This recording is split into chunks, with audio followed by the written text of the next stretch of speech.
सबने आकर मेरा मान सम्मान बढ़ाया। और जहाँ सवाल है मेरे पवन भैया का, तो ये पवन सिंह बाद में है, सबसे पहले मेरे पिता समान। भोजपुरी इंडस्ट्री में तलवे चाटने वालों की कमी नहीं है।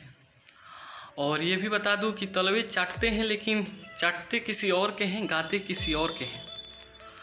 कुत्ता भी वफादार होता है, लेकिन ये कुत्ते वफादार नहीं है भोजपुरी इंडस्ट्री में। और मैं बात कर रहा हूँ उन यूट्यूबरों की जो एक ही आदमी के तलवे चाट रहे हैं। और बाबा न्यूज़ एक हैं खेसारी लाल के, जो तलवे चाटते हैं, बुरा नहीं मानिएगा। उन्होंने कहा कि ऐड लगा के पवन सिंह ने गाना का व्यू बढ़ाया। अरे मूर्ख, अगर पवन सिंह ऐड लगा देते हैं ना जिस गाने पे, वो गाना 12 मिलियन का बड़ा रिकॉर्ड बनाता है, 13 मिलियन का। तुम भर्म में हो, इस भर्म से उठ जाओ कि अगर पवन सिंह ऐड लगा देना तो 12-13 मिलियन का बड़ा रिकॉर्ड बनता है।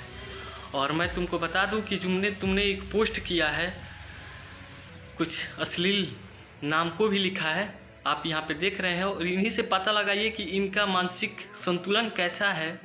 इन्हें लगता है कि दिल्ली के एम्स में भर्ती किया जाएगा और इनका इलाज किया जाएगा बाबा न्यूज़ का, क्योंकि इनसे जो हरी सब्जियां है ना बर्दाश्त नहीं हो रही है। हरी सब्जियां इनको बर्दाश्त नहीं है, तो इन्हें एम्स का जो इलाज करवाया जाए। और आप भोजपुरी इंडस्ट्री में सारे फैंस का जो सपोर्ट कर रहे हैं, इसी तरह करते रहिए। और मेरे चैनल को भी सब्सक्राइब कीजिए, शेयर कीजिए, कमेंट कीजिए।